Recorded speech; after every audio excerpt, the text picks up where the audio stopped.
មិនចាំបាច់ដំឡើងសម្លេងទេបាទព្រោះខ្ញុំទើបតែនិយាយតែប៉ុណ្ណោះហើយពេលនេះគឺយើងទៅបន្តភាគរឿង Kamen Rider 5 អូជប់សិនដែលនេះគឺជាភាគបញ្ចប់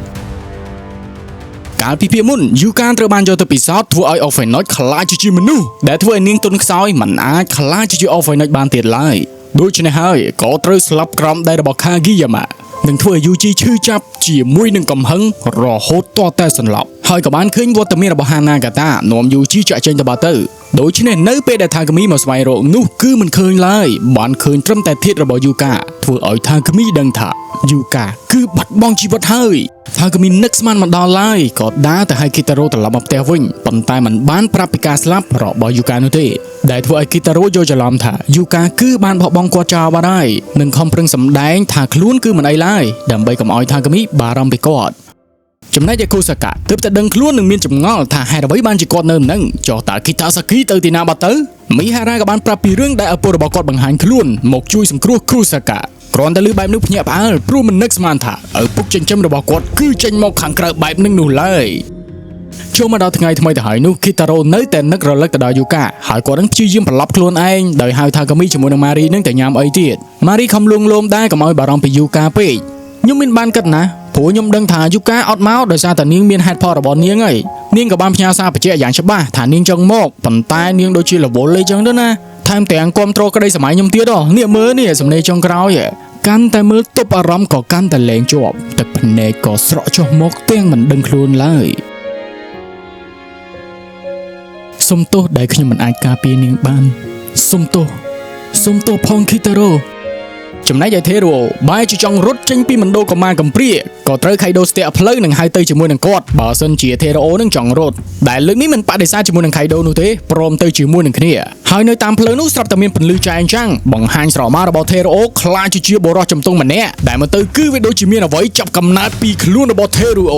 Kaido មិនបានចាប់អារម្មណ៍ស្អីនោះទេក៏បាននាំ Teruo ទៅអាផាតមិនរបស់គាត់ដើម្បីញ៉ាំមីកំប៉ុងជាមួយនឹងគ្នាប៉ុន្តែ Teruo អត់ចង់ញ៉ាំទេព្រោះតាកូនក្មេងឲ្យស៊ីមីកំប៉ុងមិនអាពេលនេះបែកប្រោយមិនស៊ីក៏អត់ទៅយើងមិនខ្វល់ទេអើយអាក្មេងនេះបានមីកំប៉ុងស៊ីអីនៅរើសទៀតដែល Kaido គាត់និយាយតែអញ្ចឹងតាមពិតទៅគាត់បារម្ភពី Teruo ទៅរហូតនឹងតែដេកនៅក្បែរទៀតដើម្បីការពារពេលនោះស្រមោលជំទង់របស់ Teruo ចេញមកម្ដងទៀតសម្លឹងទៅកាន់អ្នកទាំងពីរប៉ុន្តែมันមានអ្នកណាចាប់អារម្មណ៍ឡើយ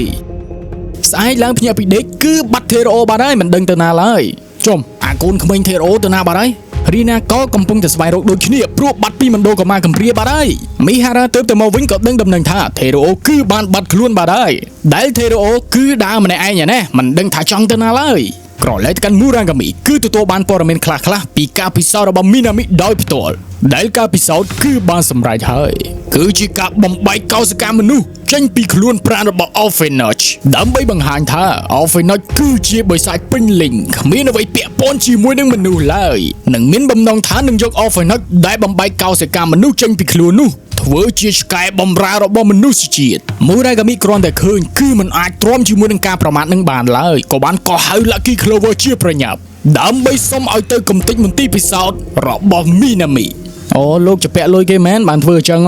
Kageyama សុំឲ្យ Kitasaki ធ្វើជាក្មេងល្អកុំមាត់អីទៅល្អជាងនៅក្នុងកលៈទេសៈមួយនេះខ្ញុំមិនអាចបរិយាយបានច្រើនឡើយដឹងត្រឹមថាពួកមនុស្សនៅមន្ទីរពិសោធន៍នោះវាចេះដឹងរឿងច្រើនពេកហើយមិនអាចទុកបានឡើយក្រោយពី Lucky Clover ចេញទៅកំទេចមន្ទីរពិសោធន៍នោះ Muragami បញ្ចេញកំហឹងយ៉ាងខ្លាំងព្រោះនៅតែមិនអាចលើកលែងជាមួយនឹងការប្រមាថមួយនេះបាននោះទេចំណែកឯ Takumi ក៏ច្រឡោតសួរ Sawamura ដែរមិនបានជាវាយប្រហារពួកគាត់អញ្ចឹង Sawamura តបទៅវិញថាគាត់អត់ដឹងដូចគ្នា Takumi មិនចង់ជឿនោះទេប៉ុន្តែទឹកមុខរបស់ Sawamura គឺបានបង្ហាញថាគាត់ពិតជាមិនដឹងមែនថែមទាំងនិយាយបញ្ជាក់បន្ថែមថា Minami លែងបង្ហាញខ្លួនទៀតហើយសូម្បីតែមន្ទីរពិសោធន៍ក៏មិនអនុញ្ញាតឲ្យគាត់ចូលទៅទៀតដែរTakumi ក៏បានស្ទុះទៅមន្ទីរពិសោធន៍ជាប្រញាប់ប៉ុន្តែឃើញកងកម្លាំងប៉ូលីសដូចស្លាប់រង្គាលនិងនៅខាងក្នុងគឺត្រូវបានបំផ្លាញខ្ទេចខ្ទីគ្មានសល់អ្វីឡើយអ្នកវិទ្យាសាស្ត្រដូចស្លាប់ទាំងអស់រំពេញនោះក៏បានស្ទុះងើបឡើងវិញនិងនិយាយដដែលថា Orphenoid គឺជាអ្នកវាយប្រហារពួកយើងរួចហើយក៏រលាយខ្លាចជាផេះនៅកន្លែងមួយផ្សេងទៀតគឺមានបុរសពីររូបកំពុងតែជួសជុលឡានស្រាប់តែមានវត្តមាន Teruo សម្ដៅមកហេអាកូនឯងវិញផ្លូវមែនណាមិនមែនវង្វេងផ្លូវនោះទេគឺស្រមោល Teruo បញ្ជាខ្លួនប្រាណមកទីនេះដើម្បីស្វែងរក Orphenoid ដែលជាបុរសជួសជុលឡានទាំងពីរនឹងឯងហើយស្រមោលរបស់ Teruo គឺជាស្ដេច Orphanage ដែលមកសម្លាប់ Orphanage នៅនឹងមុខរបស់ខ្លួននឹងឯងធ្វើឲ្យមានសភាពឆេះស្លាប់សាកសពរឹងដូចជាថ្មនឹងចង់បន្តសម្លាប់ម្នាក់ទៀតប៉ុន្តែខៃដូមកស្រែកឲ្យភ្ញាក់ខ្លួនទាន់ពេលវេលាប៉ុន្តែថេរ៉ូមិនដឹងថាខ្លួនធ្វើអ្វីឡើយបូរ៉ាម្នាក់ទៀតក៏បានបង្ហាញថាខ្លួនគឺជាពេជ្ជឃាត Orphanage ប្រជាវនិងស្ទុះទៅវាប្រហារថេរ៉ូខៃដូក៏បានស្ទុះទៅការពារប៉ុន្តែវ៉ៃមិនឈ្នះនោះឡើយមីហារ៉ាជាមួយនឹងរីណាមកតាមស្វែងរកថេរ៉ូស្រាប់តែបានឃើញ Orphanage ក៏បានខ្លាចជា Data ដើម្បីស្ទុះទៅកម្ចាត់ Orphanage ប្រជាវប៉ុន្តែមីហារ៉ានឹងគឺថាអន់មែនទែនវ៉ៃមិនឈ្នះឡើយរីណាឃើញដូចជាមិនស្រួលក៏បានកោះហៅថាកាមីឲ្យជួយដែលថាកាមីកំពុងតែមិនយល់ថាតើ Orphanage មួយណាទៅវាសាហាវយ៉ាងនេះមកកំតិចមន្ទីរពិសោធន៍ខ្ទេចខ្ទីគ្មានសល់មីណាមីក៏កំពុងតែគេចខ្លួនដែរប៉ុន្តែត្រូវបានផ្ទះផ្លូវក៏ងាកទៅកាន់មូរ៉ាកាមីមួយផ្លែតគឺទទួលបានដំណឹងនឹកស្មានមិនដល់មួយដែលមន្ទីរពិសោធន៍ត្រូវបានបំផ្លាញមុននឹង Lucky Clover ទៅដល់ទៅទៀតដែលជឿថាគឺជាស្នាដៃរបស់ Orphanage តើជា Orphanage មួយណាទៅមិនបានជាខ្លាំងយ៉ាងហ្នឹង Orphanage នោះគឺកំពុងតែស្ទាក់ផ្លូវមីណាមីនឹងឯងដែលបង្ហាញថា Yuji នេះហើយគឺជាអ្នកកំទេចមន្ទីរពិសោធន៍តែម្នាក់ឯងពិតជាសាហាវមែននឹងមិនឲ្យមីណាមីរត់គេចខ្លួនឡើយដាក់មួយដៃធ្វើឲ្យឡានខ្ទេចទៅមុខលេងរួចនិងបន្តចង់យកជីវិតរបស់មីណាមីឯងគិតថាបំផ្លាញមន្ទីរពិសោធន៍យើងហើយឯងគិតថាឯងឈ្នះអីគិតខុសហើយយូជីមិនខ្វល់ជាមួយនឹងពាក្យសម្ដីឡើយចាក់កំទេចបេះដូងដ៏ខូខើរបស់មីណាមីចោលមិនបានជាឯងសោចឯងនឹងយល់ថាហេតុអ្វីបានជាយើងសោចបិសាច Orphanage ដូចជាពួកឯងគ្មានថ្ងៃយកឈ្នះមនុស្សនោះទេនិយាយរួចក៏រលាយខ្លាចជាផែដែលការសងសឹកទាំងនេះគឺហាណាកាតាជាអ្នកបណ្ដោយឲ្យយូជីធ្វើអញ្ចឹងដើម្បីឲ្យធូរចិត្តជាមួយនឹងរឿងដែលបានកើតឡើងចំណែកឯថាគីមីគឺបានទៅដល់កន្លែងប្រយុទ្ធគ្នាហើយនឹងទាញ File X កោំចាត់ប៉ុន្តែមិនគ្រប់គ្រាន់នោះឡើយដូច្នេះក៏ខ្លាចជា File Excel 10វិនាទីមរណៈ Scan Prime Target ជាមួយនឹង Exit Charge និងប្រហារជីវិតជាមួយនឹង Crimson Smash បញ្ចប់ជីវិតពេជ្ជឃាត Orphanage បានសម្រេច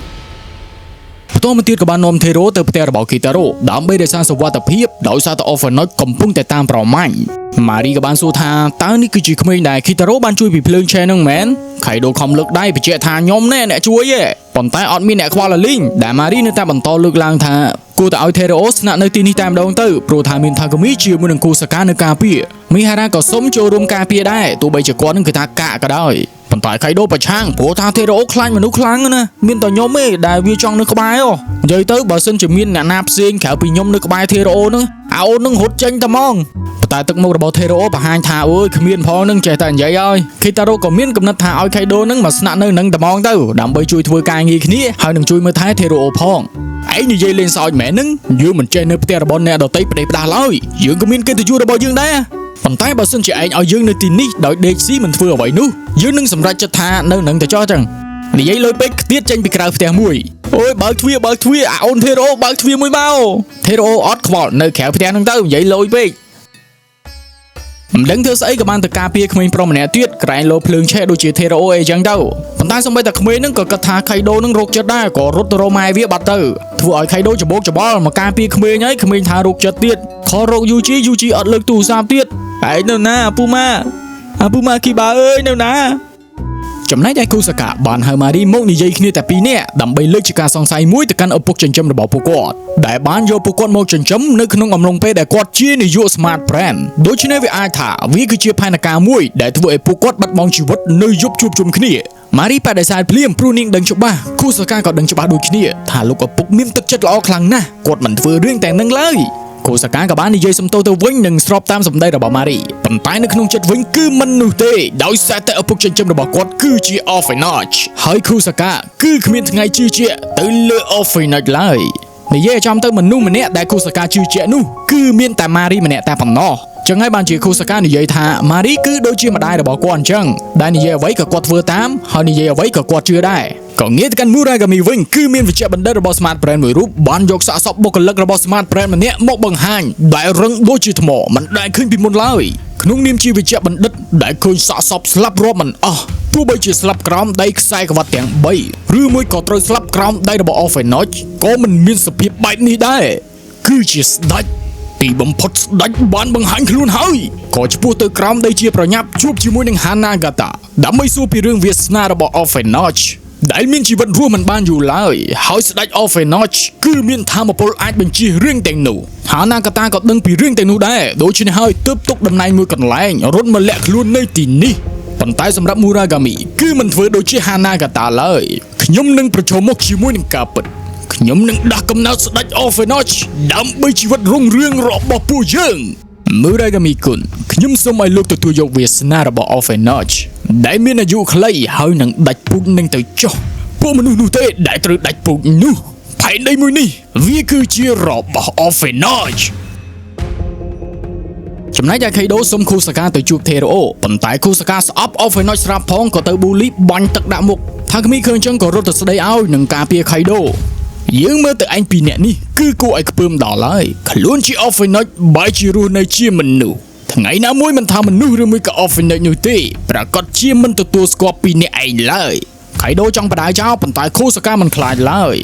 ឯងកុំប្រហើនជាមួយនឹងយើងឲ្យសោះវើយយើងនឹងសម្លាប់ Orphanage ចោលទាំងអស់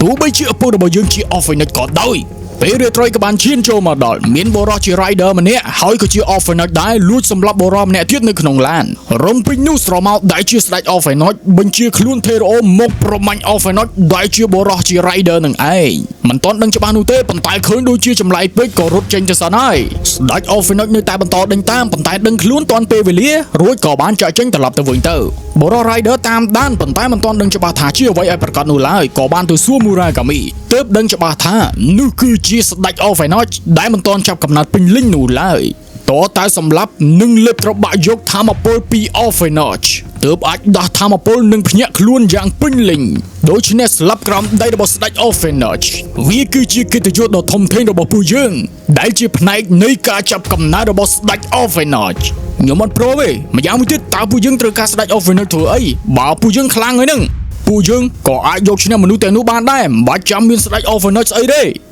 មើលទៅឯងដូចជាមិនដឹងខ្យល់អ្វីសោះបើសិនជាគ្មានធម៌ពលស្ដេច Orphanage នោះទេវាសនារបស់ពួកយើងគឺនឹងរលាយខ្លាចជាផែនិយាយចប់ក៏ចូលទៅក្នុងអង្គប្រជុំបែរជាប្រធានដតីដេញ Muragami ឲ្យចេញពីតំណែងព្រោះថា Hanagata គឺបានត្រឡប់មកវិញហើយមិនអាចទេអាកញ្ចាស់ចង្រៃអរគុណខ្លាំងណាស់ Muragami គុណដែលបំពេញតួនាទីជំនួសខ្ញុំកន្លងមកពេលនេះខ្ញុំមកទទួលតំណែងវិញហើយ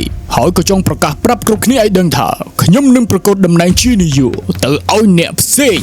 គ្រប់គ្នាមានចម្ងល់ថាតើនរណាគេទៅគឺជានាយកថ្មីនោះគឺជាបរិវ័យក្មេងដ៏រឹងមាំម្នាក់ដែលនឹងបង្ហាញខ្លួនឲ្យគ្រប់គ្នាបានឃើញនៅពេលនេះមិនអាចទៅរួចនោះទេ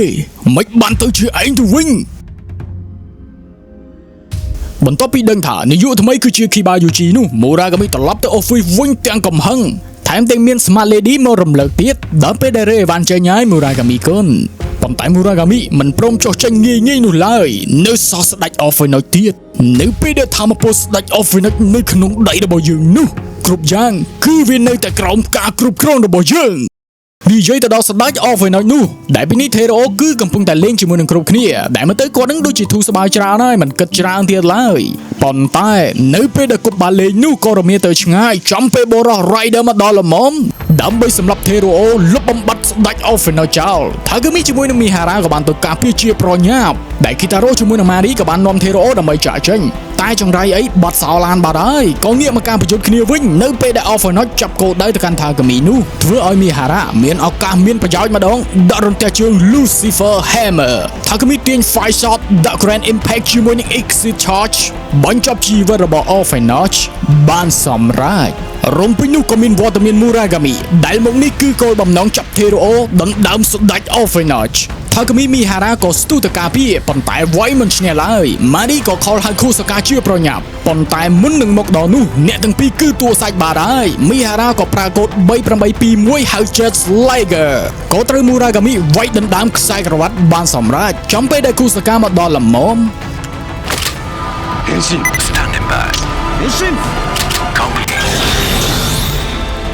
ក៏បើកឆាកប្រយុទ្ធគ្នាភ្លាមនោះ Jet Slayer ដែល Mihara ហៅអំបញ្ញមិញក៏មកបុក Kusaka Muragami ឡើងជិះតែម្ដង Takumi ក៏បើកបញ្ជា Side Basher មកជាប្រញាប់ហៅ Kusaka ឡើងជិះដើម្បីតតាំងជាមួយនឹង Muragami ដែលកំពុងតែបើកបញ្ជា Jet Slayer បាញ់ប្រហារទៅកាន់អ្នកទាំងពីរ ប៉ុន្តែក៏ត្រូវគូសាកាបាញ់ scan exit charge ជាប់មួយកន្លែងដើម្បីដាក់សនិត Kaiser Slash ប៉ុន្តែមិនងាយនោះឡើយ Muragami បញ្ជា Jet Sliger ហោះទៅខាងលើបាញ់ប្រហារធ្វើឲ្យ Takumi របួសបាត់ហើយ Kusaka ក៏មិនបញ្ឈប់ដែររុញ Takumi ទម្លាក់ដូរទៅជា Battle Mode បាញ់មីស៊ីជាច្រើនទៅកាន់ Muragami ប៉ុន្តែមិនត្រូវសូម្បីតែមួយគ្រាប់ដូច្នេះក៏ដាក់បញ្ចូល exit charge ដើម្បីដាក់សនិត Gold Smash Muragami ក៏មិនបណ្ដោយដែរបាញ់មីស៊ីត្រឡប់ទៅវិញ Side Basha ក៏បាញ់មីស៊ី back up ពីក្រោយ Kusaka ទៀតប៉ះទង្គិចគ្នាធ្វើឲ្យមានការបំផ្ទុះជាខ្លាំងតែមិនទាន់បាត់បង់ជីវិតឡើយ Muragami ក៏បាញ់បន្ថែម Kusaka បញ្ជា Side Basha ហក់កិច្ចគ្រាប់មីស៊ីលជាមួយនឹងការវាយកំទេច Jet Sliger ផ្ទុះធ្វើឲ្យខ្ទេចធ្លាក់ Data ទៅក្នុងដៃរបស់ Mihara បាត់ហើយឆាប្រយុទ្ធក៏នៅតែបន្តថាគឺមានជាមួយនឹង Kusaka មកជួយជាប្រញាប់ដែលវាយកណ្ដាប់ដៃគឺមិនឈ្នះ Muragami ឡើយដូច្នេះមានតែដាក់សនិត Exit Charge ទាំង3នាក់តែប៉ុណ្ណោះ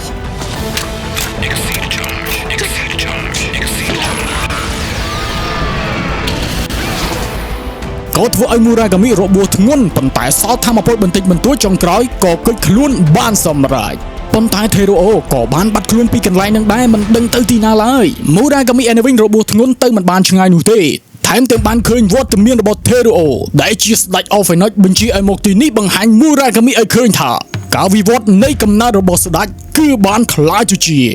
Arc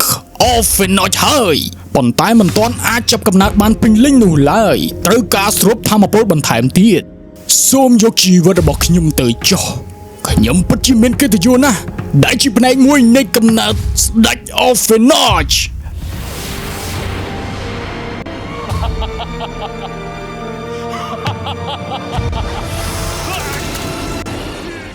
បន្ទាប់ពីយកជីវិតនិងធម្មពលរបស់ Muragami រួច Teruo ដឹងខ្លួននឹងរត់ចេញទៅបាត់ទៅ Hanagata ក៏បានឃើញពីទស្សនវិជ្ជាទាំងនោះដែរហើយក៏មិនចង់ឲ្យ Muragami ស្លាប់ទាំងសាកសពរឹងបែបនេះនោះឡើយក៏ទាត់មួយជើងឲ្យរលាយខ្លាចទៅជាផែតើនេះមែនទេគឺជាធម្មពលស្ដេចនោះ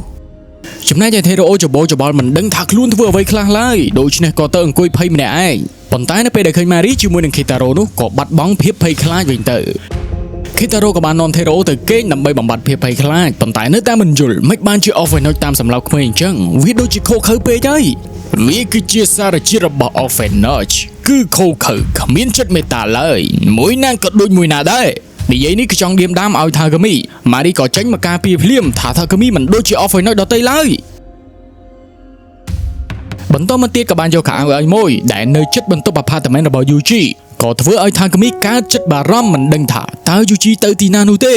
ដោយមិនបានដឹងថាពេលនេះ Yuji គឺជានាយកក្រុមហ៊ុន Smart Brand Lucky Clover ក៏ទើបតែដឹងដែរនឹងច្រឡោតជាខ្លាំងមិនបានជាជនក្បត់ Kiba Yuji ជានាយកទៅវិញចុះតើ Muragami ទៅណាទៅ Muragami គុណគឺបានបូជាជីវិតទៅឲ្យស្ដេចបាត់ទៅហើយស្ដេចអីគេទៅគឺជាស្ដេច Orphanage ដើម្បីចាប់កំណើតពេញលេញនោះស្ដេចត្រូវសម្លាប់ Orphanage ស្រូបត្របាក់យកធម្មពលវាមានន័យថាពួកយើងគ្រប់គ្នាគឺនឹងអាចខ្លាចទៅជាចំណីនិងស្លាប់ក្រោមដីរបស់ស្ដេច Orphanage ដូច្នេះគំនុំពីមុនជាមួយនឹង Yuji សូមលុបចោលទៅចុះដើម្បីរួមដៃគ្នាសម្លាប់ស្ដេច Orphanage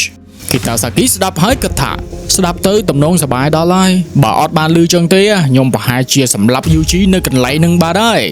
ឯងមិនអាចយកឈ្នះយើងបានទៀតនោះទេមិនអាចទៀតឡើយប៉ុន្តែ Yuji ក៏មិនទាន់ដឹងពីមូលហេតុដែល Hanagata ប្រគល់តំណែងឲ្យគាត់ Hanagata តបទៅវិញថា Yuji គង់តែដឹងនោះទេបន្ទាប់មកក៏នាំ Yuji ទៅក្រោមដីនិងប្រគល់តួនាទីដ៏ធំមួយគឺសម្រាប់ស្ដេច Orphanage ដូច្នេះនាំមកនេះគឺដើម្បីបង្ហាញ driver មួយប្រភេទហៅថា Smart Buckle ដែលវាបង្កើតឡើងដើម្បីការពារស្ដេច Orphanage ប៉ុន្តែដើម្បីការពារក៏ត្រូវតែមានសមត្ថភាពសម្រាប់ដែរដោយនេះក៏បានបង្កើតខ្សែក្រវ៉ាត់មួយនេះចំនួន7និងប្រគល់ឲ្យ Yuji ដើម្បីទៅសម្លាប់ស្ដេច Orphanage ព្រោះថាខ្ញុំគ្មានពេលវេលាទៀតនោះទេ Yuji ដូចជាមិនយល់តើគ្មានពេលយ៉ាងម៉េចទៅចំណែកឯ Kaido បាននាំ Teruo លេងបិទពួនជាមួយនឹង Kitaro ក៏ទម្លាក់ខ្លួនក្នុងបន្ទប់ទឹកភ្លាមនោះស្រាប់តែស្ដេច Orphanage ចង់លេបត្របាក់យកជីវិតរបស់ Kaido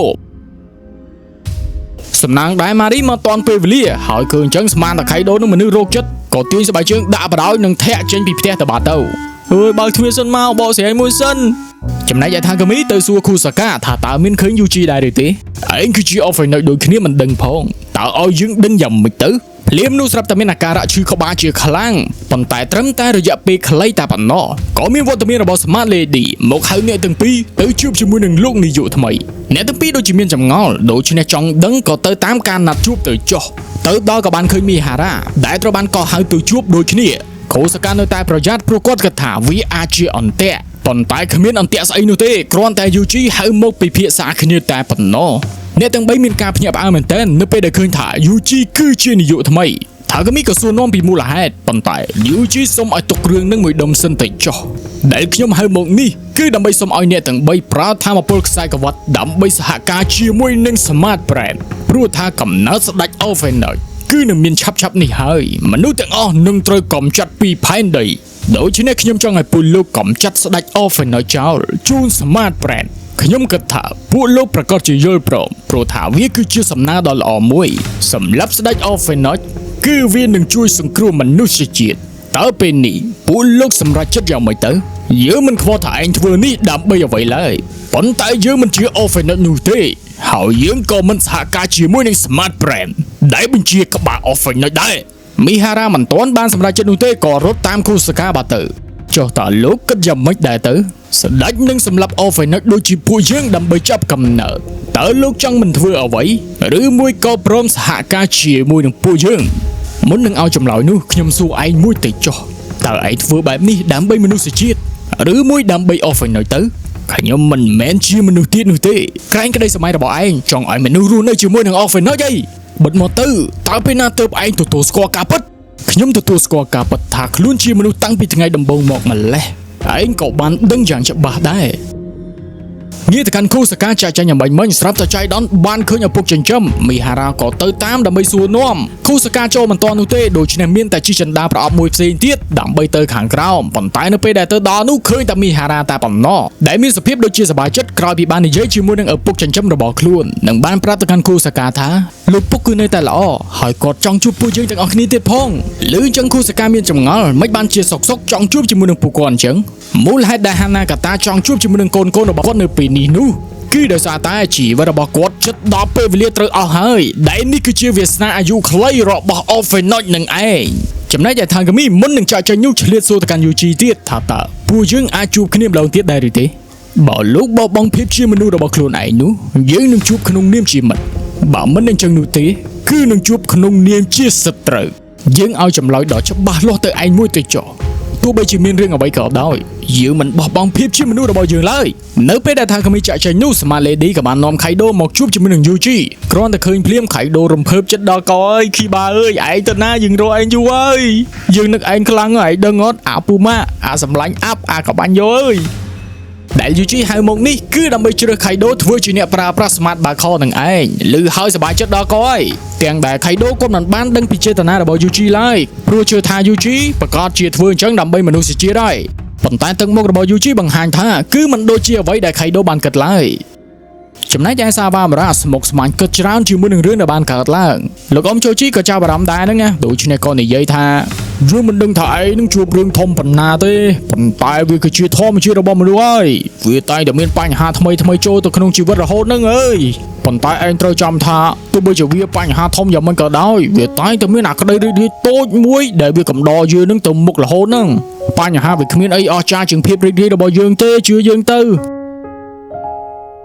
ស្អែកឡើងថាក៏មានន័យតែស្មុគស្មាញរឿងយូជីកាលពីយប់មិញប៉ុន្តែម៉ារីសួរយ៉ាងណាគាត់នៅតែមិនឆ្លើយរំពេញនោះត្រូវ Lucky Clover ស្ទាក់ផ្លូវដើម្បីកម្ចាត់ Teruo ដែលជាស្ដេច Orphanage ថាក៏មានខ្លាចជា fight ដើម្បីទៅការពារជាប្រញាប់ប៉ុន្តែម្នាក់ឯងគឺវាយមិនឈ្នះទៅកាន់ Lucky Clover នោះឡើយថែមទាំងមានវត្តមានរបស់យូជីទៀតមកបញ្ជាឲ្យក្រុមរបស់ Smart Brand មួយក្រុមជាមួយនឹង Kaido ប្រើ Smart Barcode ខ្លាចជា Riot Trooper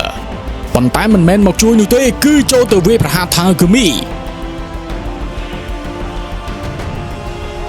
ដើម្បីឆ្លៀតឱកាសមួយឲ្យ Riot Trooper ម្នាក់សម្ដៅទៅសម្រាប់ Teruo ខៃដូឃើញអញ្ចឹងក៏រត់ទៅប្រាប់យូជីឲ្យបញ្ឈប់ប៉ុន្តែបែរជាត្រូវយូជីដាក់មួយដៃដើម្បីកុំឲ្យរំខានបេសកកម្មសម្រាប់ស្ដេច Orphanage ព ពេលនោះគូសាកាជាមួយនឹងមីហារ៉ាក៏បានមកដល់ដូច្នេះក៏ខ្លាចជា Kamen Rider ដើម្បីការពារ Teruo ប៉ុន្តែការប្រយុទ្ធគ្នានោះគឺវាត្រូវបានបញ្ចប់ដោយគូសាកាមានអាការៈឈឺក្បាលជាខ្លាំងក្រោយពីខ្លាចជា Kaiser រួចក៏បានសន្លប់បាត់ទៅហើយNagataក៏បង្ហាញខ្លួនដើម្បីនាំគូសាកាទៅមើលថែ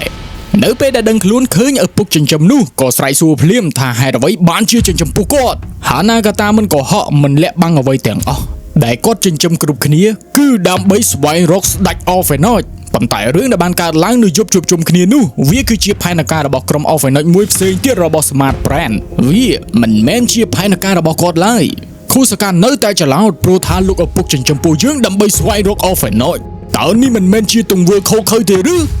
ពុកគ្មានអ្វីប្រកែកជាមួយនឹងឯងនោះទេពេលនោះលោកពុកពិតជាធ្វើដើម្បី Orphenoid ពិតមែនប៉ុន្តែក្រោយមកពុកបានបញ្ជូនខ្សែក្រវ៉ាត់ឲ្យពួកឯងគឺដើម្បីសាកល្បងអត្តចរិតនិងការស៊ូទ្រាំដែលពុកបានបង្រៀនពួកឯងកន្លងមកថាតើវានៅមានដែរឬទេហើយក៏សង្កេតឃើញថាពួកឯងភាគច្រើននៅតែល្អហើយពុកក៏បានឃើញមួយផ្នែកទៀតនៅពេលដែលមនុស្សជាច្រើនខ្លាចជា Orphenoid គឺនឹងចាប់ផ្ដើមបាត់បង់អត្តចរិតល្អនិងចិត្តស្រឡាញ់ទើបពុកដឹងក្នុងចិត្តនឹងសម្រេចចិត្តថា Orphenoid គឺមិនគួរណារស់នៅផែនដីនេះឡើយគួរតែសម្លាប់ផ្ដាច់ពូជល្អណាស់ចឹងខ្ញុំនឹងចាប់ផ្ដើមផ្ដាច់ពូជ Orphenoid ដែលចាប់ផ្ដើមពីពុកមុនគេទៅចុះប៉ុន្តែក៏ចាប់ផ្ដើមឈឺក្បាលម្ដងទៀតហើយNagataក៏បាននិយាយដាស់តឿនកុំឲ្យ Kusaka ប្រើខៃសាបន្តទៀតព្រោះថា Kusaka អាចប្រើខៃសាកន្លងមកគឺដោយសារតែកោសិកាដែលចាក់បញ្ចូលទៅក្នុងខ្លួននោះវាត្រូវនឹងសេរីរាង្គដែលធ្វើឲ្យកោសិកា Orphenoid នោះវារីកធំធាត់ខ្លាំងជាងអ្នកដទៃទៀតប្រៀបបានទៅនឹង Orphenoid ប៉ុន្តែកោសិកា Orphenoid នោះគឺរស់មិនបានយូរឡើយដូច្នេះហើយទើប Kusaka ចាប់ផ្ដើមឈឺក្បាលដោយសារតែកោសិកាទាំងនោះវាកំពុងតែបាត់បង់ម្ដងបន្តិចហើយបើសិនជា Kusaka នៅតែមានអ្នកខ្លាចជាខៃសាទៀតនោះគឺនឹងមានលទ្ធផលដូចជាអ្នកមិនមានកោសិកា Orphenoid ប្រែកាយទៅជាខៃសាអញ្ចឹងនឹងរលាយខ្លាចទៅជាផែបញ្ជាក់ម្ដងទៀតតាមពិតទៅ Kusaka នេះមិនមែនចាក់បញ្ចូលកោសិកា Orphenoid ច្រើននោះទេគឺចាក់តែមួយសារ៉ាំងដូចតែគេអញ្ចឹងគ្រាន់តែសេរីរាង្គរបស់គាត់នឹងវាត្រូវជាមួយនឹងកោសិកា Orphenoid ធ្វើឲ្យកោសិកានោះវារីកធំធាត់និងសាយភាយបានច្រើនពេញក្នុងខ្លួនប្រាណរបស់គាត់ប្រៀបបានដូចទៅជា Orphenoid អញ្ចឹងប៉ុន្តែកោសិកានឹងវាក៏បានងាប់ម្ដងបន្តិចធ្វើឲ្យ Kusaka នឹងលែងមានកោសិកា Orphenoid បន្តទៀតហើយដូច្នេះបើសិនជាគាត់ប្រែកាឡាបន្តទៀតគឺនឹងមានលទ្ធផលដូចជាមិត្តរបស់គាត់ដែលមានកោសិកា Orphenoid តិចអញ្ចឹងនឹងរលាយខ្លាចជាផែនិយាយពីរដងហើយបើមិនដឹងទៀតមិនដឹងនិយាយមិនទេឥឡូវចូលសាច់រឿងរបស់យើងតែម្ដងទៅក៏ងាកទៅកាន់មីហារ៉ាបានហៅម៉ារីជាមួយនឹងរីណាដើម្បីប្រាប់ពីដំណឹងលោកឪពុកចង់ជួបជាមួយនឹងពួកគាត់គ្រាន់តែឮដំណឹងនោះម៉ារីសប្បាយចិត្តដល់ហើយនឹងចងចាំវ័យកុមារនៅពេលដែលគាត់ជិះទងដួលនឹងយំម្នាក់ឯងគឺមានតែលោកឪពុកហាណាកាតាតែប៉ុណ្ណោះដែលមកលួងលោមកុំយំអីម៉ារីព្រោះស្នាមញញឹមរបស់ឯងនឹងផ្ដល់ភាពរីករាយទៅឲ្យមនុស្សជុំវិញខ្លួនដូច្នេះសូមកុំយំអីម៉ារីតែងតែចងចាំពាក្យសម្ដីមួយម៉ាត់នោះជានិច្ចនិងជឿថាលោកឪពុករបស់នាងគឺជាមនុស្សល្អនិងចង់ជួបយ៉ាងខ្លាំងចំណែកឯថាកាមីបានខកទៅកាន់យូជីដើម្បីនិយាយបញ្ជាក់ថាបើឯងពិតជាច្បាស់លាស់ជាមួយនឹងទង្វើបែបនោះទៅហើយនោះយើងមិនមែនជាមិត្តជាមួយនឹងគ្នាទៀតឡើយខ្ញុំក៏គ្មានអ្វីនិយាយជាមួយនឹងឯងទៀតដែរបើសិនជាឯងនៅតែបន្លំខ្លួនរស់ជាមនុស្សបែបនោះក្រោយពីដាក់ទូរស័ព្ទចុះខៃដូក៏មកច្រឡោតរឿងយូជីបញ្ជាឲ្យសម្លាប់ថេរ៉ូអូក្រែងឯងចង់ការពារមនុស្សហីមិនបានជាឲ្យទៅធ្វើអញ្ចឹងទៅវិញយើងពិតជាធ្លាប់គិតអញ្ចឹងមែនប៉ុន្តែឯងតែងតែមើលងាយថាយើងល្ងងពេលនេះយើងមើលឃើញច្បាស់ហើយថាយើងពិតជាល្ងងពិតមែនឯងមិនស្គាល់យើងទេអីយើងនិយាយតែចឹងតើប៉ុន្តែក្នុងចិត្តយើងគោរពឯងខ្លាំងណាស់ឯងមិនយល់ទៀតអីខៃដូតើពេលណាឯងឈប់ល្ងងទៅខៃដូខឹងដាក់មួយដៃបញ្ចេញកំហឹងនិងឈប់នៅក្រោមបង្គាប់យូជីទៀតហើយព្រោះថាឯងមិនមែនជាយូជីដែលយើងស្គាល់ទៀតនោះទេខៃដូក៏រត់ទៅរកមីហារ៉ាដើម្បីលុតចង្កូងសុំឲ្យធ្វើរឿងមួយដើម្បីការពារថេរ៉ូអូមីហារ៉ាក៏មិនបដិសេធដែរក៏ខលទៅកាន់ឪពុកចិញ្ចឹមរបស់ខ្លួនប្រាប់ថាសុំទោសផងលោកពុកខ្ញុំប្រហែលជាមិនបានទៅនោះទេប៉ុន្តែម៉ារីជាមួយនឹងរីណាគឺកំពុងតែរងចាំលោកពុកជាមួយនឹងក្តីរីករាយម៉ារីរីណាពុកត្រូវតែជួបពួកឯងព្រោះពុកគ្មានពេលវេលាទៀតនោះឡើយយូជីក៏បានចាប់អារម្មណ៍ដែរដូច្នេះហាណាកាតាមិនលាក់បាំងទៀតនោះឡើយប្រាប់ពីមូលហេតុដែលគាត់ប្រកួតតំណែងទៅឲ្យយូជី គឺដោយសារតែគាត់រស់មិនបានយូរឡើយមិនត្រឹមតែហាណាកាតានោះទេនេះគឺជាវាសនារបស់ Orphanage ដោយសារតែ Orphanage គឺវិវត្តចេញពីខ្លួនប្រាណរបស់មនុស្សប៉ុន្តែការវិវត្តនឹងវាលឿនខ្លាំងពេកធ្វើឲ្យខ្លួនប្រាណមិនអាចទ្រាំទ្របានឡើយដូច្នេះហើយទើបពូជ Orphanage មានអាយុខ្លីវាដូចទៅនឹងជំងឺមហារីកដែលគ្មានថ្នាំព្យាបាលអញ្ចឹងគូសកាក៏លួចស្ដាប់ឮដែរហាណាកាតានៅតែបន្តនិយាយទៀតថាគាត់តែងតាំង Yuji ឲ្យធ្វើជានាយកដោយសារតែគាត់ដឹងច្បាស់នៅក្នុងចិត្តថា Yuji ស្រឡាញ់មនុស្សជាងនរណាទាំងអស់នឹងចង់ឲ្យ Yuji សម្លាប់ Orphanage ចោលដើម្បីមនុស្សជាតិព្រោះថា Orphanage គឺมันអាចរស់បានយូរស្រាប់ទៅហើយក៏มันអាចរស់នៅជាមួយនឹងមនុស្សបានឡើយបើទោះបីនោះជាការចង់បានរបស់ Yuji ក៏ដោយ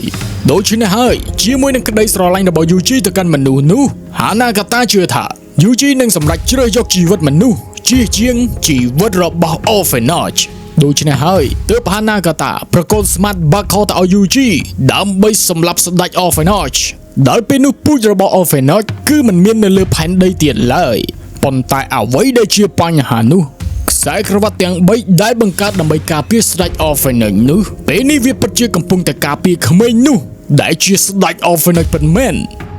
គូសកាក៏ដឹងថាថេរ៉ូគឺជាស្ដេច Orphanage ដូច្នេះក៏ចាក់ចេញទៅជាប្រញាប់ Yuji ចាប់អារម្មណ៍ក៏តាមដើម្បីបញ្ឈប់គូសកាតបទៅវិញថាមិនបាច់បញ្ឈប់អ្វីនោះទេយើងដឹងរឿងអស់ហើយយើងនឹងទៅសម្លាប់ក្មេងនោះដើម្បីបញ្ចប់ពូជ Orphanage របស់ពួកឯងតើនេះមិនមែនជាអ្វីដែលឯងចង់បានទេឬ Yuji តទៅវិញថាហាណាកាតាមិនស្គាល់ខ្ញុំច្បាស់ដូចជាអ្វីដែលគាត់បានគិតនោះឡើយខ្ញុំនឹងមិនឲ្យស្ដេច Orphanage ស្លាប់នោះទេហើយអ្នកដែលស្លាប់នោះគឺជាពូជមនុស្សរបស់ពួកឯងគូសកាមិនខ្វល់ឡើយចាក់ចេញទៅបាទៅក៏ងាកមកកាន់រីណាជាមួយនឹងម៉ារីកំពុងតែរងចាំលោកឪពុករបស់គាត់ដែលកំពុងតែនៅតាមផ្លូវបែរជាមានការរារាំងពីគូសកាខ្ញុំមិនឲ្យលោកទៅឡើយលោកមិនស័ក្តិសមជួបជាមួយនឹងម៉ារីនោះទេឈប់សិនម៉ាសាតូយើងបានប្រមានឯងហើយកុំឲ្យប្រើខៃសាបន្តទៀតមួយវិញទៀតឯងមិនចាំបាច់ត្រូវសម្លាប់ពុកនោះទេព្រោះជីវិតរបស់ពុកគឺវានឹងអស់នៅពេលនេះហើយឯងត្រូវតែរស់បន្តម៉ាសាតូមើលថែខ្លួនផងម៉ាសាតូក្រោយពីឪពុកចិញ្ចឹមរបស់ខ្លួនបាត់បង់ជីវិតនោះទើបគូសកាសោកស្ដាយនិងសន្យាថាលោកពុកខ្ញុំនឹងបន្តរស់ខ្ញុំនឹងមិនស្លាប់នោះទេបន្តមកក៏ខលសួរគីតារ៉ូពីក្មេងប្រុសថេរ៉ូដើម្បីទៅសម្លាប់ចោលគីតារ៉ូមិនបានដឹងពីចេតនារបស់គូសកាឯណាដូច្នេះក៏បានប្រាប់ពីទីតាំងពេលជាមួយនឹងគ្នារីណាជាមួយនឹងម៉ារីរងចាំឪពុករបស់ពួកគាត់ដូចជាមិនឃើញសោះដូច្នេះរីណាក៏ចេញទៅមើលផ្លូវទុកឲ្យម៉ារីនៅរងចាំម្នាក់ឯងក៏ត្រូវដាក់ថ្នាំសណ្ដំសន្លាប់បាត់ហើយដែលជនបង្កនោះគឺជា Yuji នឹងឯងនឹងខលទៅប្រមានគូសកាបើសិនជាឯងធ្វើអ្វីផ្ដេសផ្ដាសដាក់ស្ដេច Orphanage នោះយើងនឹងមិនលើកលែងទៅឲ្យម៉ារីឡើយដោយសារតែម៉ារីសំខាន់ជាងគូសកាក៏បង្វែរគោលដៅដើម្បីទៅជួយសង្គ្រោះម៉ារីវិញក្រឡេកទៅកាន់មីហារ៉ាជាមួយនឹងខៃដូគឺបានទៅស្ទាក់ផ្លូវដើម្បីដណ្ដើមយក Smart Bacall ពីជនក្រោមបង្គាប់របស់ Yuji ដែលពីរនាក់គឺពិតជាអាចឈ្នះមែនប៉ុន្តែ Riot Trooper ម្នាក់នោះគឺមិនល្ងងឡើយក៏រត់ទៅរកគ្នាជួយដែលមានគ្នាយ៉ាងច្រើនធ្វើឲ្យអ្នកទាំងពីរមិនអាចយកឈ្នះបាននោះឡើយខៃដូក៏ស្រែកឲ្យមីហារ៉ាហៅថាកូមីមកជួយគ្នាប៉ុន្តែមុននឹងថាកូមីមកដល់នោះគឺពួកគាត់ទួសាច់បាត់ហើយប៉ុន្តែសំណាងល្អថាកូមីមកទាន់ពេលវេលានឹងរើស data ឲ្យមីហារ៉ាដើម្បីបន្តការប្រយុទ្ធក្រឡេកទៅកាន់គូសាកាបានជួបជាមួយនឹង Yuji ដើម្បីសង្គ្រោះម៉ារីប៉ុន្តែ Yuji ត្រៀម Lucky Clover រួចជាស្រេចដើម្បីកម្ចាត់គូសាកាចោលគូសាកាក៏មិនខ្លាចដែរព្រោះមាន data នៅចិត្តដៃស្រាប់ទៅហើយប៉ុន្តែបែរជាចងចាំពាក្យព្រមានលោកឪពុករបស់គាត់បើសិនជាឯងនៅតែបន្តប្រើប្រាស់ខៃសាទៀតនោះឯងនឹងមានគ្រោះថ្នាក់ដល់ជីវិតប៉ុន្តែនៅក្នុងកលៈទេសៈមួយនេះបើមិនប្រយុទ្ធគឺមានតែស្លាប់ Do or die situation ដូច្នេះហើយគ្មានជំរឿននោះឡើយ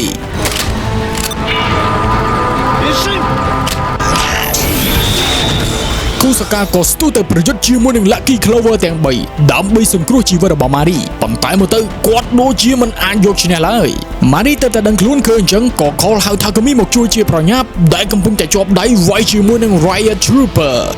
ក៏ដាក់ស្នៀត10វិនាទីមរណៈសម្លេះចោលទាំងអស់ប្រញាប់ទៅជួយសង្គ្រោះគូសាកាដែលកំពុងតែចាញ់ក្រោមដី Lucky Clover និងថែមទាំងមិនអាចទ្រាំទ្រជាមួយនឹងថាមពលខៃសាទៀតបានឡើយដូច្នេះហើយក៏ចាញ់ខ្លាចជាទម្រង់មនុស្ស ប៉ុន្តែនៅតែមានអ្នកចង់ប្រែកាយបន្តទៀតដើម្បីជួយម៉ារីក៏ត្រូវគីតាសាគីបន្ថែមធ្វើឲ្យរបួសធ្ងន់ទោះបីជាយ៉ាងណាក៏ដោយខូសាកាមិនចង់ស្លាប់ក្រោមដីរបស់អូហ្វេណុចឡើយក៏បានស្រវេស្រវាដើម្បីទៅលាក់ពួនធ្វើឲ្យម៉ារីរកគាត់មិនឃើញឡើយប៉ុន្តែបែរជាត្រូវរកឃើញទៅដោយ Kamen Rider Kaiser ទៅវិញនឹងចាប់ខូសាកាកាច់កបំបាក់សម្លាប់ចោលនៅកន្លែងនឹងបាត់ទៅហើយថាគមីខំមកជាបញ្ញាប់ដើម្បីសង្គ្រោះខូសាកាប៉ុន្តែខូសាកាត្រូវស្លាប់ក្រោមដីរបស់ Kaiser បាត់ហើយ Kaiser នោះគឺជាKiba Yuji ដូច្នេះជីវិតចុងក្រោយរបស់គូសាកាគឺខ្លាចជាផេះរស័តតាមទឹកសមុទ្ររឹតតែមិនអាចឲ្យម៉ារីរកឃើញនោះឡើយនៅពេលដែលម៉ារីចាក់ចេញទៅបាត់នោះទើបថាគឺមីជាមួយនឹងមីហារ៉ាមកដល់នឹងតាមស្វែងរកគូសាកាប៉ុន្តែរកមិនឃើញសោះឡើយបែរជាឃើញរូបថតរបស់ម៉ារីជាមួយនឹងធូលីផេះក៏បានដឹងយ៉ាងច្បាស់ថាគូសាកាគឺបាត់បង់ជីវិតហើយមីហារ៉ាក៏បានយកដំណឹងនៃការស្លាប់របស់គូសាកាទៅប្រាប់រីណាធ្វើឲ្យនាងមានអារម្មណ៍ស្រណោះភ្លាមនិងមិនអាចទទួលយកបាននោះឡើយមីហារ៉ាក៏ដូចគ្នាអញ្ចឹងប៉ុន្តែអ្វីដែលបានកើតឡើងគឺវាបានកើតឡើងហើយដូច្នេះអ្វីដែលគួរតែធ្វើនោះគឺទុកគូសាកានៅក្នុងចិត្តដើម្បីឆ្ពោះទៅថ្ងៃខាងមុខទៀតចំណែកឯថាគមីបានទៅសួរយូជីត្រង់តែម្ដងពីការស្លាប់របស់គូសាកាយូជីប្រាប់មិនលាក់បាំងឡើយថាគាត់គឺជាអ្នកសម្លាប់គ្រាន់តែលឺអញ្ចឹងចង់ស្ទុះទៅវាយប៉ុន្តែយូជីមិនឈប់ឲ្យវាយឡើយកៃដូក៏មកឌឺដងដែរមិនបាច់វាយអាម្នាក់នឹងទេវាឈួរដែរថាក៏មានចង់ដឹងពីមូលហេតុដែលយូជីសម្លាប់គូសាកាគឺមកពីវាចង់សម្លាប់ស្ដេចអូហ្វេណូចក្រែងនេះគឺជាអ្វីដែលអញចង់បានទេប្រកាសហើយប៉ុន្តែយើងបានបដូរចិត្តហើយក្រោយពីដឹងពីវាសនារបស់អូហ្វេណូចពួកឯងទាំងពីរក៏គួរតែដឹងដែរទៅថាអូហ្វេណូចគឺមានវាសនារស់មិនបានយូរនោះឡើយវាដូចជាជំងឺមហារីកដែលគ្មានថ្នាំព្យាបាលអញ្ចឹងប៉ុន្តែបើសិនជាដាស់ស្ដេចអូហ្វេណូចឲ្យភ្ញាក់ឡើងនោះធម្មពលរបស់ស្ដេចអូហ្វេណូចគឺនឹងអាចធ្វើឲ្យពួកយើងរស់បានយូរអង្វែងដូច្នេះហើយយើងមិនត្រូវសម្លាប់ស្ដេចអូហ្វេណូចឡើយកៃដូលឿនចឹងច្បល់មិនដឹងគិតមិនទេក៏ស្របតាមសម្ដីរបស់យូជីសិនព្រោះគាត់នឹងក៏ខ្លាចស្លាប់ដែរកំណើតរបស់ស្ដេចអូហ្វេណូចគឺជាថ្ងៃអន្សារបស់មនុស្សជាតិអូហ្វេណូចពួកយើងគឺជាជីវិតដែលរស់នៅលើផែនដីមួយនេះខាគីយ៉ាម៉ាក៏បានលើពីការនិយាយគ្នាទាំងនោះដែរដូច្នេះក៏បានយកគ្រឿងទាំងនោះប្រាប់ទៅកាន់ថាគឺម៉ាក៏កើតចិត្តភ័យខ្លាចស្លាប់និងចង់ឲ្យយូជីបញ្ជាក់ថាអូហ្វេណូចពិតជាអាយុខ្លីមែនអី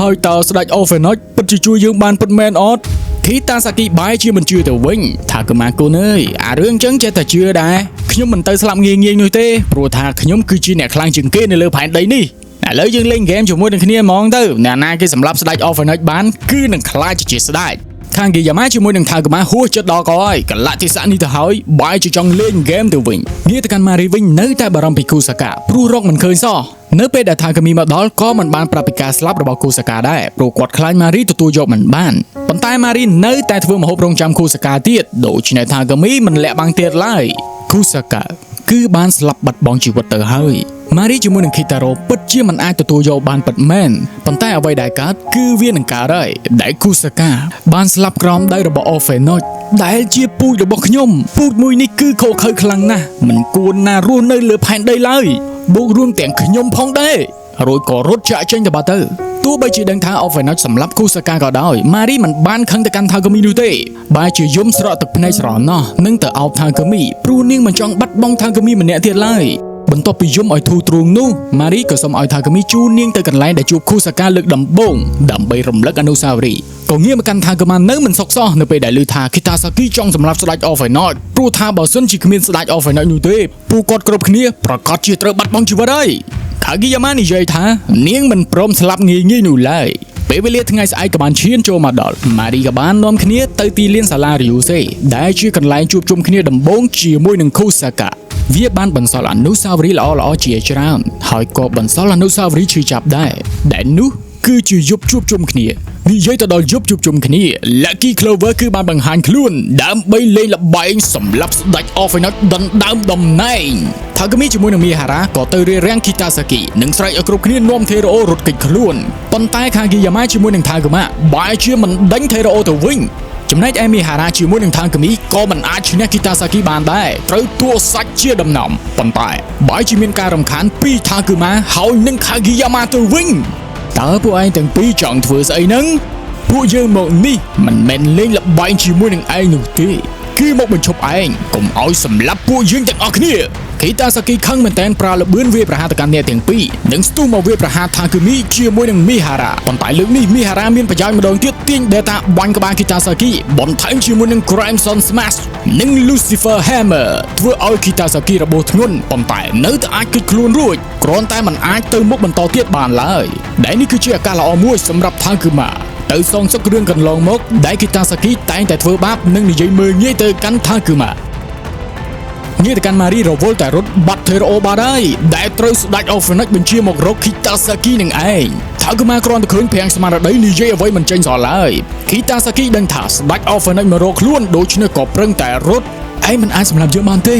ព្រោះយើងគឺជាស្ដេចពិតប្រាកដប៉ុន្តែ Kitasaki ក៏ត្រូវស្លាប់ក្រោមដៃរបស់ Ark of Phoenix ដែលជាស្ដេច Phoenix នឹងឯងនឹងលើកត្របាក់ឆៃ Kitasaki ជាចំណីដើម្បីបង្កើនថាមពលTakuma ឃើញរូបភាពនោះភ័យតស្លុតរត់បាត់ស្មៅសូនឈឹងចំពេលដែល Takumi មកដល់លំមក៏បានឃើញយ៉ាងច្បាស់ថាស្ដេច Phoenix គឺជា Terao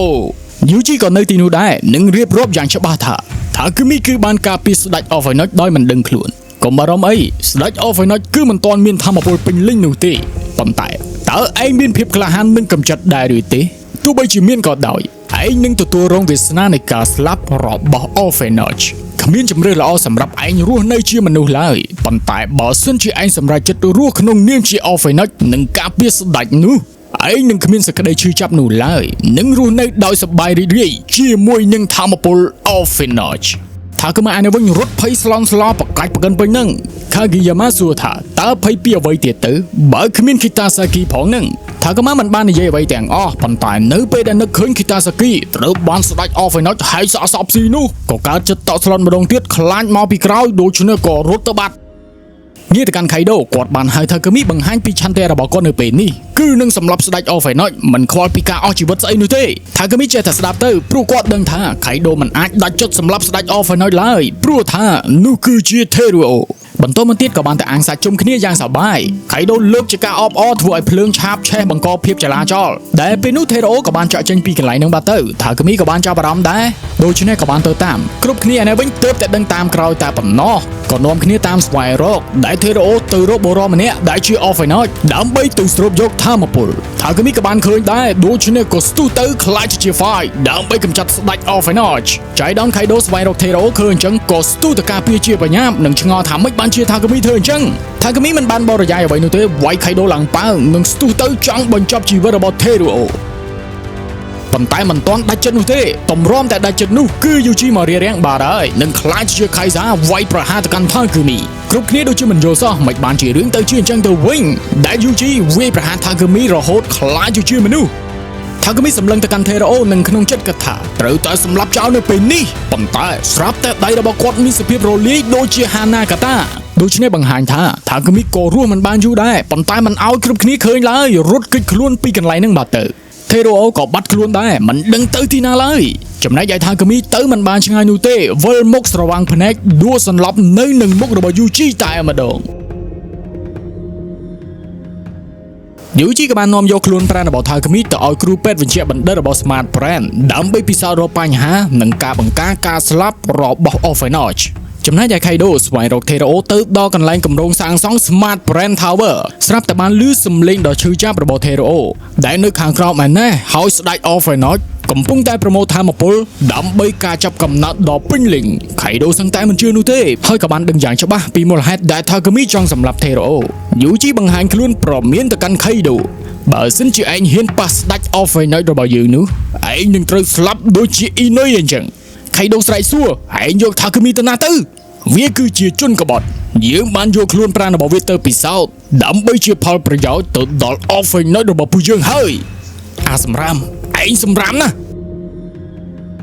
Kaido ក៏ប្រញាប់ត្រឡប់ទៅវិញដើម្បីប្រាប់រឿងកើតឡើងទៅលើ Takumi ហើយនឹង Terao ក៏បានចែកគ្នាជាពីរក្រុម Mari Kitaro ជាមួយនឹង Kaido ទៅ Smart Brain ដើម្បីរំដោះ Takumi ដែលកំពុងតែត្រូវបានយកទៅពិសោធន៍សាកល្បងចាក់កោសិកាពន្យាអាយុជីវិតរបស់ Phoenix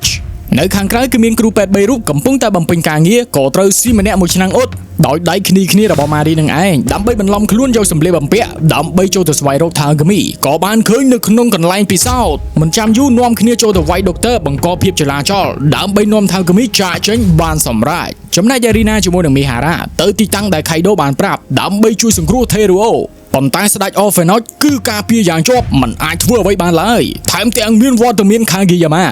និងថាគឺម៉ាមកការពារស្ដេចរបស់ខ្លួនទាំងភ័យខ្លាចទៀតក៏ងាកទៅកាន់ថាគឺមីវិញគឺបានដឹងខ្លួនហើយប៉ុន្តែបែរជាត្រូវស្ទាក់ផ្លូវទៅដល់យូជីថាគឺមីចេញទាំងស៊ីសឺដើម្បីតតាំងជាមួយនឹងយូជីស្រាប់តែពេលនោះមីហារ៉ាខលសុំជំនួយដូច្នេះថាគឺមីក៏ដេញឲ្យអ្នកទាំង3ទៅចោះទុកឲ្យគាត់តតាំងតែម្នាក់ឯងបានហើយម៉ារីជាមួយនឹងគីតារ៉ូមិនចង់នោះទេប៉ុន្តែគ្មានជំរឿសនោះឡើយមុននឹងក្រោយឯងគង់តែស្លាប់នោះទេបើជ្រុលតែអញ្ចឹងទៅហើយនោះស្លាប់ក្រោមដីរបស់យើងតែម្ដងទៅយ៉ាងម៉េចក៏យ៉ាងម៉េចទៅចោះព្រោះយើងបានដឹងច្បាស់ហើយនៅពេលដែលឯងបោះបង់ភាពជាមនុស្សរបស់ខ្លួនឯងនោះយើងដឹងថាប្រកាសជាមានថ្ងៃនេះហេតុអ្វីបានជាឯងខ្វល់ពីមនុស្សម្លេះបើឯងរស់ជាអហ្វេណុចស្ដេចនឹងផ្ដល់ធម៌ពលឲ្យឯងរស់បានយូរអង្វែងតើឯងមិនខ្លាចស្លាប់ទេឬយើងខ្លាចដូច្នេះហើយទើបយើងរស់ឲ្យមានតម្លៃជាមួយនឹងពេលវេលាដែលយើងនៅសល់ដើម្បីការពារមនុស្សជាតិជីវិតឯងនឹងគ្មានតម្លៃនោះទេព្រោះឯងការពារជីវិតសម្រាម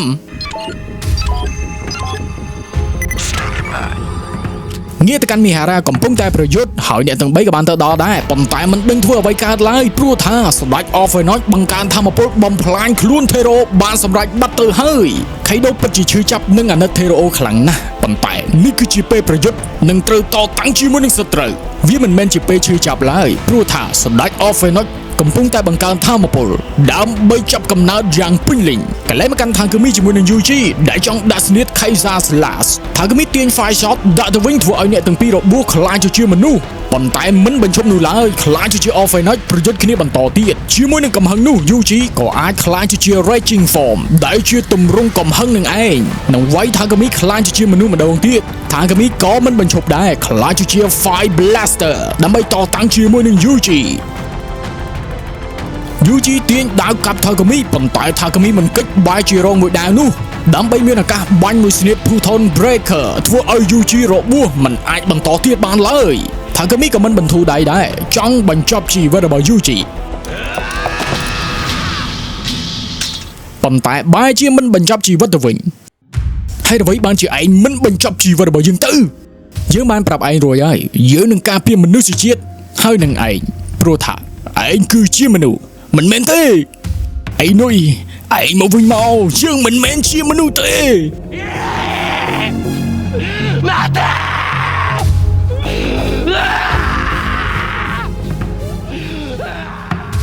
កលែមកការវាយគ្នា2ទល់នឹង2ឯនេះវិញដែលពេលនេះគឺមានវត្តមានរបស់ថាកាមីប៉ុន្តែស្ដេចអហ្វេណុចក៏បានដាស់ធម្មពលពេញលេញដូចគ្នាក៏បាញ់ថាកាមីរបួសខ្លាចជាមនុស្សខាងហ្គីយ៉ាម៉ាឃើញស្ដេចអហ្វេណុចភ្លាមក៏ស្ទុះទៅទទួលយកធម្មពលដែលព្យាបាលជំងឺស្លាប់របស់អហ្វេណុចប៉ុន្តែថាកាម៉ាខ្លាចមិនហ៊ាននៅចិត្តនោះទេក៏រត់ទៅបាត់ទៅចំណែកឯយូជីក្រោយពីបានស្ដាប់សម្ដីរបស់ថាកាមីនោះមិននៅមួយកន្លែងឡើយបង្ហាញខ្លួននៅមុខថាកាមីខ្ញុំពេលនេះមិនដឹងថាតើធ្វើអ្វីត្រូវធ្វើអ្វីខុសនោះទេដូច្នេះសូមឯងជួយឲ្យចម្លើយយើងផងក៏ខ្លាចជាខៃសាកំចាត់ស្ដេចអហ្វេណុចប៉ុន្តែមិនអាចនោះឡើយអូតូវ៉ាជីនក៏បង្ហាញខ្លួនបាញ់អាកអហ្វេណុចនិងឆ្លៀតប្រកុល Fire Blaster ទៅឲ្យថាកាមីមុននឹងត្រូវស្ដេចអហ្វេណុចបាញ់កំទេចចោលថាកាមីក៏មិនទាន់បញ្ឈប់ដែរយូជីមីហារ៉ាពួកឯងចង់បានចម្លើយមែនទេងើបមកយើងនឹងបន្តប្រយុទ្ធដើម្បីស្វែងរកចម្លើយជាមួយនឹងគ្នា Standing by complete awakening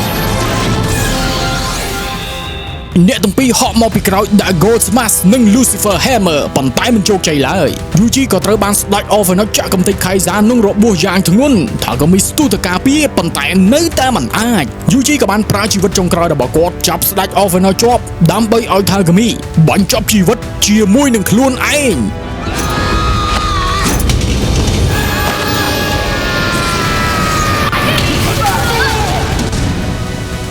បន្ទាប់ពីយកឈ្នះស្ដេចអហ្វេណុចគឺរស់នៅជីវិតធម្មតារីណាជាមួយនឹងមីហារ៉ានៅមើលថែក្មេងកំព្រានៅមណ្ឌលកុមារកំព្រាសូសៃអាថាពលអហ្វេណុចនឹងវាប្រើដើម្បីអីទេមើលទៅដូចអត់ប្រយោជន៍ដល់ហើយនិយាយទៅដល់អហ្វេណុចនោះមីហារ៉ាលើកឡើងថាធម្មពលរបស់អហ្វេណុចវាមិនគួរឲ្យខ្លាចអ្វីនោះទេអ្វីដែលគួរឲ្យខ្លាចនោះគឺចិត្តមនុស្សដែលធ្វើឲ្យធម្មពលនោះវាកាចសាហាវ ប៉ុន្តែមនុស្សមានចំណុចខ្សោយដែរតែតើនោះគឺជាក្តីស្រមៃអ្នកខ្លះធ្វើគ្រប់យ៉ាងដើម្បីក្តីស្រមៃចំណែកអ្នកខ្លះទៀតក៏គ្មានក្តីស្រមៃទៀតប៉ុន្តែទោះបីជាវាជាចំណុចខ្សោយវាធ្វើឲ្យយើងយំឬមួយក៏ធ្វើឲ្យយើងសោកក៏ដោយវាក៏ជាគោលដៅនៃជីវិតរបស់យើងដែរហើយទោះបីជាយើងគ្មានវាក៏ដោយក៏យើងអាចរស់រានមានជីវិតបានដូចតែគេដូចតែឯងហ្នឹងដូច្នេះហើយអ្វីដែលសំខាន់នោះគឺយើងត្រូវតែរស់រានមានជីវិតនិយាយទៅដល់ក្តីសម័យនោះលោកអ៊ំជូជីគឺហួសក្តីសម័យបាត់ហើយដោយសារតែដល់ពេលដែលគាត់ត្រូវចូលនិវត្តន៍ហើយប៉ុន្តែកូនស្រីរបស់គាត់គឺមិនទាន់ចាប់ក្តីសម័យបាននោះទេហើយក៏មិនបោះបង់ដែរនឹងចង់បន្តក្តីសម័យរបស់ខ្លួនដែលធ្វើជាអ្នកធ្វើសក់អាជីពនឹងហើយបើយើងមានក្តីសម័យវានឹងរុញឲ្យយើងបន្តទៅខាងមុខទៀតដូច្នេះឯងកុំបោះបង់អី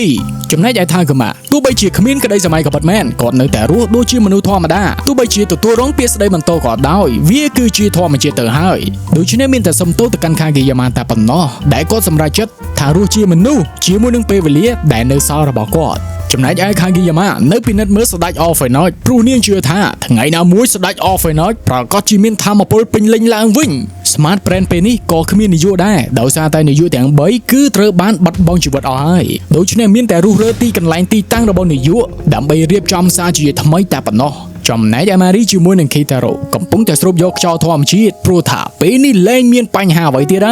ហើយពួកគាត់នៅតែបន្តចាប់យកក្តីស្រមៃរបស់ខ្លួននិយាយទៅដល់ក្តីសម័យនោះថាគមីពេលនេះគឺមានក្តីសម័យមួយហើយប៉ុន្តែពេលនោះស្រាប់តែមានអាការៈស្រវាំងភ្នែកដែលបង្ហាញថាគមីគឺរស់មិនបានយូរឡើយប៉ុន្តែវាមិនមែនជាបញ្ហាសម្រាប់ថាគមីឡើយព្រោះថាក្តីស្រមៃរបស់គាត់នៅពេលនេះគឺនឹងនាំយកស្នាមញញឹមភាពរីករាយទៅឲ្យមនុស្សគ្រប់គ្នានៅលើផែនដីជាមួយនឹងពេលវេលាដែលខ្លួននៅសល់ហើយរឿង Kamen Rider Fight របស់យើងក៏វាចប់បរិបូរណ៍តែប៉ុណ្្នឹងទៅអរគុណអ្នកទាំងអស់គ្នាដែលតាមដានទស្សនាតាំងពីភាគ1រហូតដល់ភាគបញ្ចប់ប៉ុន្តែវានៅមាន The Movie ទៀតដូច្នេះមានតែរងចាំទស្សនា The Movie ទាំងអស់គ្នាហើយបើសិនជាពេញចិត្តអ្នកទាំងអស់គ្នាក៏អាចជួយឧបត្ថម្ភដល់រូបខ្ញុំផងបាទដើម្បីជាការលើកទឹកចិត្តព្រោះថាខ្ញុំពិតជាល្វល់មែនទែនបាទមិនសូវមានពេលវេលាធ្វើនោះទេ